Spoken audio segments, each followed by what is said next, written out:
আমাদের চারিপাশেই ঘুরে বেড়ায় অসংখ্য মানুষজন, এবং একটু লক্ষ্য করলেই জানা যাবে তাদের জীবনেও লুকিয়ে আছে অসংখ্য গল্প। লেখিকা তাপসী বসু এই রকমই সামাজিক প্রেক্ষাপটের গতানুগতিকতার বাইরে ভিন্ন স্বাদের লেখায় ছিলেন আগ্রহী।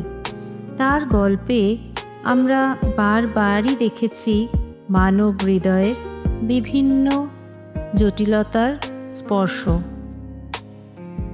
আজ আমরা শুনব একটি ছোট গল্প, অনুপান।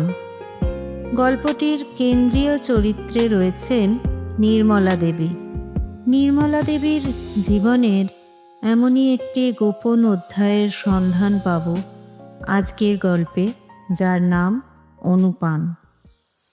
জলখাবার খেয়ে প্রতিদিন সকাল ৯টা নাগাদ নির্মলার একবার বাসি খবরের কাগজটা পড়া চাই।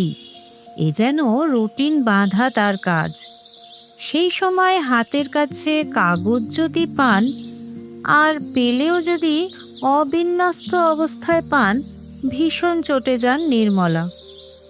কুঁড়ে, নোংরার হার, অগোছালো ইত্যাদি বিশেষণে সবাইকে উত্তম মধ্যম তিরস্কার করতে থাকেন। কর্তা অরুণবাবু সামনে থাকলে তাড়াতাড়ি হাতের কাছে এগিয়ে দেন কাগজ, চশমাটাও খুঁজে দেন। পুত্রবধূ হারালে মুখ বিকৃত করে, নাতি নাতনিরা হাসে ঠাকুমার রাগ দেখে। সেই দিনটা ছিল সোমবার। ৮টার মধ্যে বড় ছেলে অলোক অফিসে বেরিয়ে যায়।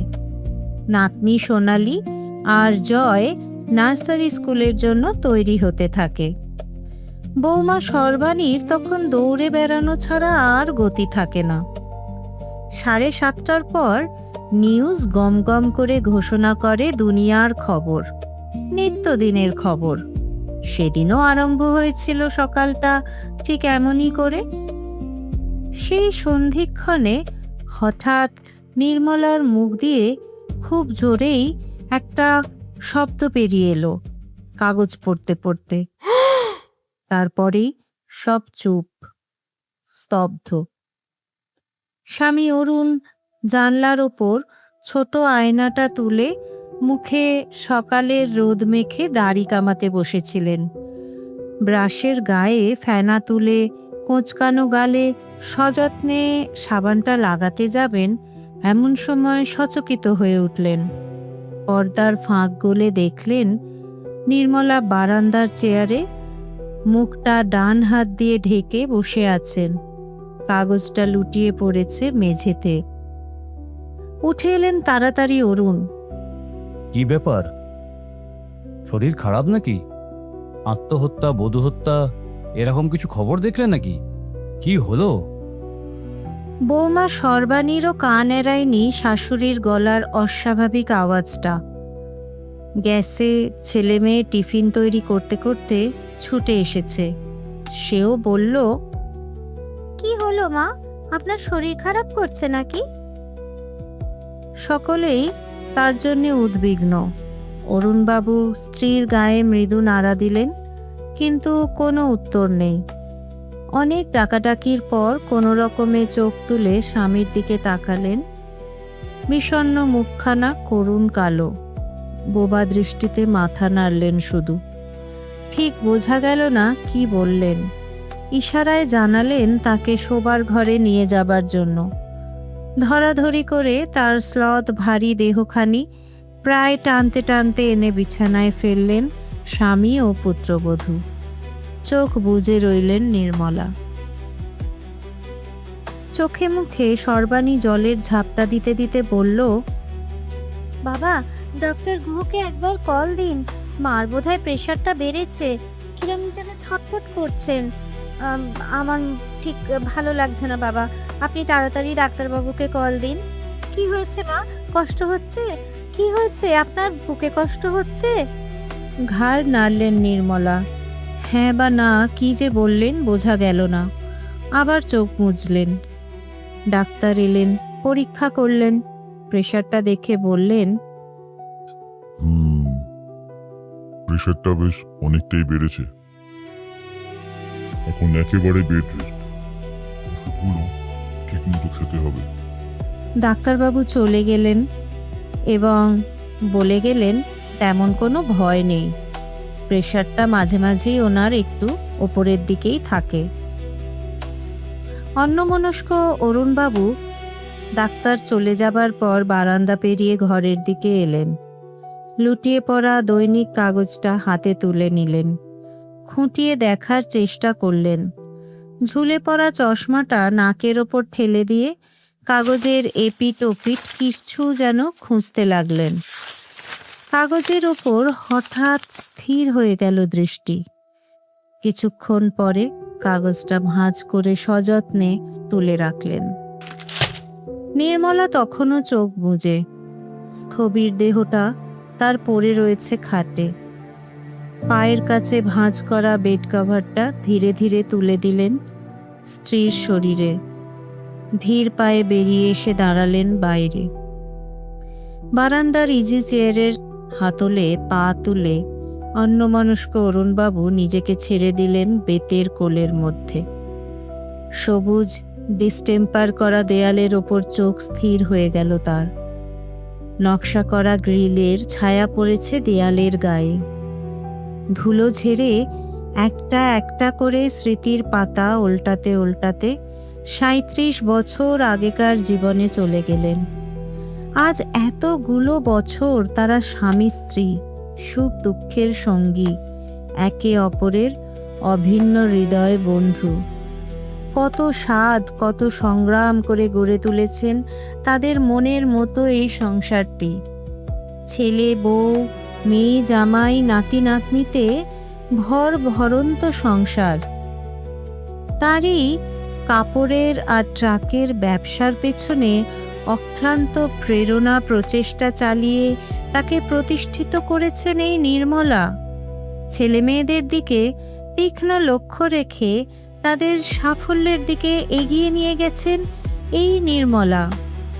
চন্দননগরের ছোট্ট একতলা বাড়িটাকে আজ প্রাসাদ পর্যায়ে নিয়ে গেছেন তার স্ত্রী নির্মলা, তার সহচরী, তার গৃহলক্ষ্মী, তার বিপদতারিণী। বুকটা কাঁপিয়ে একটা বিষণ্ণ দীর্ঘশ্বাস বেরিয়ে আসে অরুণবাবুর। উদাস তার দৃষ্টি। ঝুঁকে পড়েছে তার দেহ কি একটা যন্ত্রণার ভারে। উঠে দাঁড়ালেন ধীরে ধীরে, একটু যেন অস্থির, অন্যমনস্ক। ফিরে তাকালেন দুবার স্ত্রীর ঘুমন্ত মুখের দিকে। অচঞ্চল স্ত্রীর তার দেহখানি। দুপা এগিয়ে এলেন অরুণবাবু। ধীরে ধীরে করুণ মুখখানা তার যেন কঠিন, অর্থপূর্ণ হয়ে উঠল। মাথা নিচু করে বেরিয়ে গেলেন আবার ঘর থেকে। কয়েক মুহূর্ত পর নির্মলার দেহটা একটু নড়ে উঠল। ধীরে ধীরে দৃষ্টি ঘুরিয়ে দেখলেন ফাঁকা ঘরের চারপাশ। না, কেউ নেই, ঘর শূন্য। চোখ দিয়ে তার অবিরল ধারায় জল গড়িয়ে পড়তে লাগল। আঁচলে মুখ চাপা দিয়ে পাশ ফিরে শুলেন। উত্থান শক্তি যেন তার রহিত হয়ে গেছে। চোখের নোনা জলে সাদা বালিশের ওয়ারের গায়ে কালো গোল গোল বিচিত্র আকারের দাগ ছড়িয়ে পড়তে লাগল। পিছু হাঁটতে হাঁটতে অরুণবাবু কৈশোর উত্তীর্ণ এক কিশোরীর সামনে এসে দাঁড়ালেন। চোখ বুজে মানুষ লোকে ভালোবাসার দৃষ্টি নিয়ে তাকে মুগ্ধ বিস্ময়ে দেখতে লাগলেন। নির্মলা তখন কলেজের ছাত্রী ছিলেন, ফার্স্ট ইয়ারের। ছোট্ট থেকেই গানের গলা বেশ ভালো। তার বাবার ইচ্ছে ছিল মেয়ে উচ্চাঙ্গ সঙ্গীত শিখুক, শিখেও ছিলেন। কিন্তু কলেজ জীবনে এসে পুরোপুরি রবীন্দ্রসঙ্গীত আর পল্লীগীতিতে ডুবে গেলেন। সেই সূত্রে আলাপ হয়েছিল অমিতাভর সঙ্গে। ভালো তবলা বাজাতো সে, আঁকতো খুব সুন্দর। শিক্ষা বলতে যা বোঝায়, অঙ্কন শিল্পে তেমন কোনো সুযোগ পায়নি অমিতাভ। দ্বিতীয় পক্ষের সংসার নিয়ে ব্যস্ত ছিলেন বাবা। মা মারা ছেলের ওপর নজরও ছিল না, ছিল না অর্থের দাক্ষিণ্য। তাই বিএসসি পাশ করে একটি বেসরকারি প্রতিষ্ঠানে আঁকার পুঁজিটুকু নিয়ে পেয়েছিল স্বল্প বেতনের চাকরি। অবসর সময় কাটতো তবলায় চাঁটি মেরে, হাতটাও ছিল ভালো। ধীরে ধীরে বড় ফাংশনেও তার ডাক আসতে লাগলো।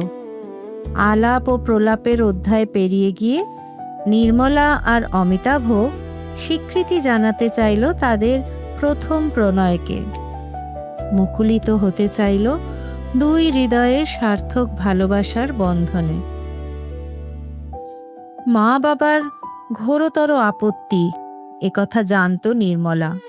বাপের পয়সার অভাব ছিল না, দুটি মাত্র কন্যাই তার উত্তরাধিকারী। ঘটা করে বিয়ে দেবেন, টুনি বাল্ব জ্বালিয়ে সানাই বসিয়ে ৫০০ লোক নেমন্তন্ন করে তার আভিজাত্য ও অহংকারকে প্রতিষ্ঠিত করবেন। প্রয়োজন হলে ২০-৩০ হাজার নগদ দিয়ে নামি দামি জামাই কিনে নেবেন। কত স্বাদ ছিল ভদ্রলোকের। কিন্তু হঠাৎই একদিন দেখা গেল নির্মলা বাড়ি নেই, চিঠি লিখে উধাও। মা অজ্ঞান হয়ে পড়লেন, বাবা পাগলের মতো ছুটোছুটি করলেন। তাবর তাবর আত্মীয় বন্ধুরা ছুটে এলেন। ক্রমে ক্রমে সেই বার্তা রটে গেল সব জায়গায়, কারুর আর জানতে বাকি রইল না। পাওয়া গেল নির্মলাকে ঘটনার দ্বিতীয় দিন, অমিতাভর এক মাসির বাড়ি, বারুইপুরে। মেসমশাই বারুইপুর কোর্টের পেশকার, ডায়মন্ড হারবারে থাকে। ততক্ষণে তারা স্বামী স্ত্রী। মাথায় সিঁদুর চেপে গেছে নির্মলার। বাতে প্রায় অথর্ব অমিতের মাসিমা বরণ করে নিয়েছিলেন নতুন বউকে, পরিয়ে দিয়েছিলেন মা কালীর পায়ে ঠেকানো লোহা নির্মলার বাঁ হাতে। দুটো গাড়ি এসে থামলো মাসির বাড়ির ছোট্ট ভাঙা দরজার সামনে। নেমে এলেন ধোপ দুরস্ত চেহারার বড়লোক তথা শিক্ষিত আত্মীয় স্বজনরা। শৈশবে ওই ছেলে ধরা দেখার মতোই আঁতকে উঠল নির্মলা। ঘোমটা টেনে ভেতরে ঢুকে গেল, কিছুতেই যাবে না তাদের সামনে। বাপের বাড়ির সবাই কত বোঝালো, বাবার পয়সার অভাব নেই, এমন করে কেন ঘটা করে লোক জানিয়ে অনুষ্ঠান করে বিয়ে করতিস? কালীঘাটের বিয়ে কেউ করে? অমিতাভর ভালো লাগেনি প্রস্তাবটা। সে গড়রাজি হলো, দরকার নেই ঘটায়, যা হয়ে গেছে তাই ভালো। কিন্তু দুর্বলের আবার জোর, বিশেষ করে সবল অর্থশালীর কাছে। তারা প্রায় জোর করেই নিয়ে গেলেন নির্মলাকে। যাবার সময় নির্মলা কল ঘরে ঢুকে বহুক্ষণ কাঁদল হাপুস নয়নে।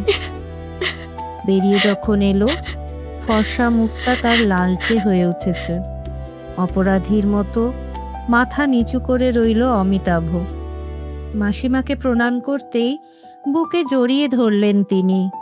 সিঁদুর কৌটো এনে মাথায় সিঁদুর দিয়ে আশীর্বাদ করলেন। নির্মলাও তাকে অনেক অনুরোধ করল, বলেছিল তাকে যেন ওরা নিয়ে আসে বাপের ঘর থেকে। কিন্তু এরপর যা হবার তাই হলো। অনিচ্ছুক নির্মলা গাড়িতে গিয়ে উঠল। অমিতাভ কিছু আর বলতে পারল না, হতভম্বের মতন হাত নাড়ল শুধু তাকিয়ে। আর বাপের বাড়ি ফিরে সিঁদুর মুছে গেল নির্মলার। বাড়ির দরজা জানলা সব বন্ধ হয়ে গেল, প্রায় বন্দি হয়ে পড়ল নির্মলা।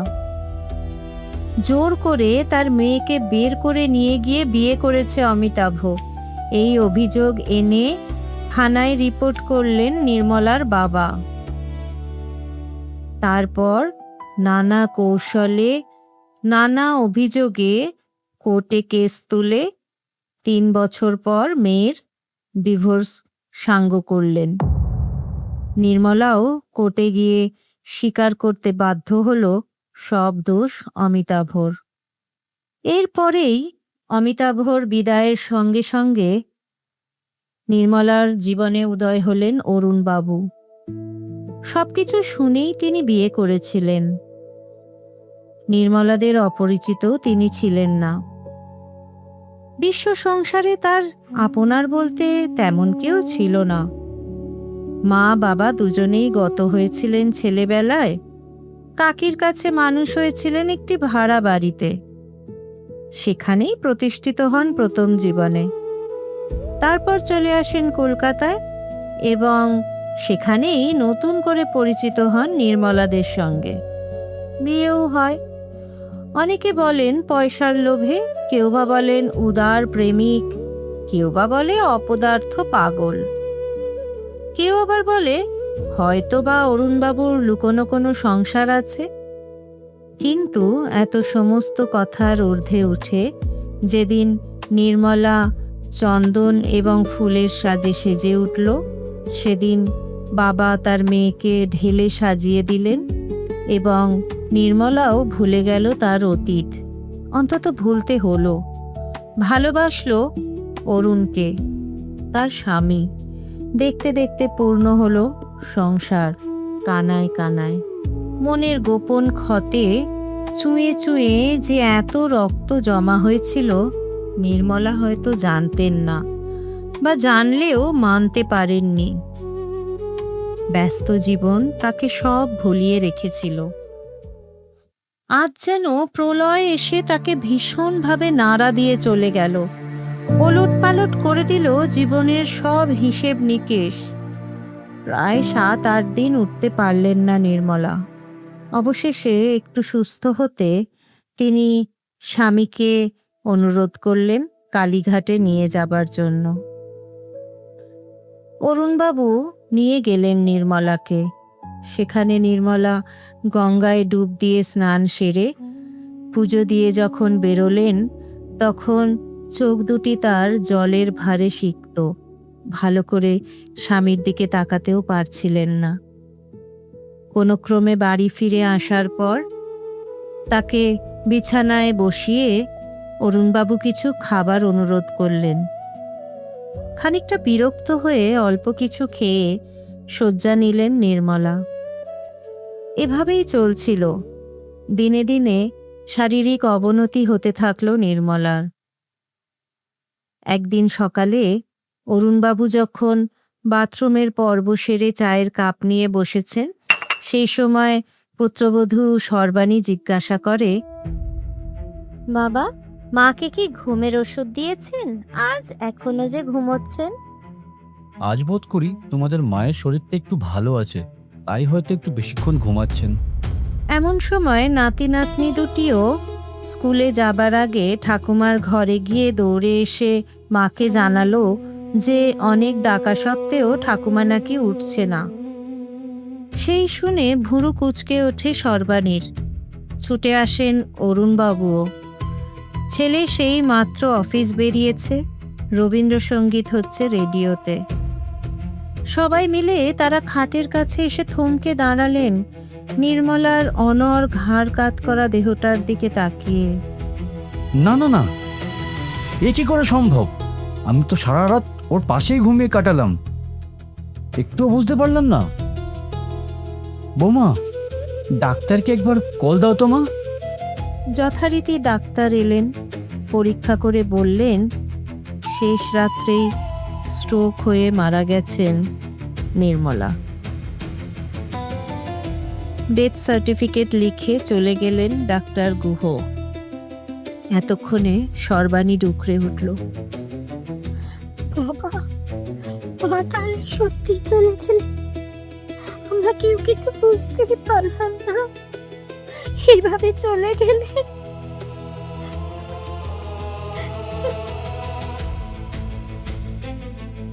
হ্যাঁ রে মা, পালিয়ে গেল। মৃত্যুর খিড়কি দরজা দিয়ে চুপি চুপি পালিয়ে গেল আমাদের ছেড়ে। অরুণবাবু উঠে দাঁড়ালেন। ফোন করতে হবে ছেলেকে, মেয়ে, জামাই, ঘনিষ্ঠ আত্মীয় স্বজনদের। গৌহাটিতে ছোট ছেলে অনুপের একটা ট্রাঙ্কল বুক করতে হবে। বড় আদরের ছেলে ছিল নির্মলার। শ্রাদ্ধের দিন এগিয়ে এলো ধীরে ধীরে। নির্মলার ছবি রজনীগন্ধার মালায় সেজে উঠল। একদিকে খোলকত্তাল নিয়ে চলে এলেন কোচকানো বাবরি চুলওয়ালা মহেন্দ্র চৌধুরী। ধুতি পাঞ্জাবি, গলায় গোড়ের মালা পরে নেচে নেচে গাইলেন পালা কীর্তন। অন্যদিকে গীতা, চণ্ডীপাঠ, সংস্কৃত শ্লোকের গুরুগম্ভীর উচ্চারণে ফাল্গুনের বাতাস ভরে উঠল। পুরোহিত দুজন বসে তিল, ফুল, ভুজ্জি, বাসন, বস্ত্র ইত্যাদি সহযোগে ষোড়শ শ্রাদ্ধ করছেন। বড় ও ছোট দুই ছেলে বসে উত্তরীয় গায়ে। হাত জোর করে বসে আছে একমাত্র নাতি পুপু। ছেলেদের কাজ শেষ হবার পর এগিয়ে এলেন অরুণবাবু। পুরোহিতকে বললেন, আমিও জল দেব, শুধু স্ত্রীকে নয়, আমার পরিচিত একজনকেও। কোনো উত্তরের অপেক্ষা না করেই বসে পড়লেন আসনে। খবরের কাগজটা মেলে ধরলেন সামনে। কোন তারিখ, কি নাম ধাম ইত্যাদির পরিচয় তো দিতে হবে। সবাই প্রায় হুমড়ি খেয়ে পড়লেন কাগজের ওপর। ভুরু কুঁচকে উঠল তাদের অসীম কৌতূহলে। 28শে ফেব্রুয়ারি মৃত্যু সংবাদ। গতকাল রাত্রে সরকারি হাসপাতালে দীর্ঘ রোগভোগের পর শিল্পী শ্রী অমিতাভ মজুমদার পরলোক গমন করেছেন। মৃত্যুকালে তার বয়স হয়েছিল 63। তিনি অকৃতদার ছিলেন। সংসারে আপনার বলতে ছিল তার শিল্প সাধনা।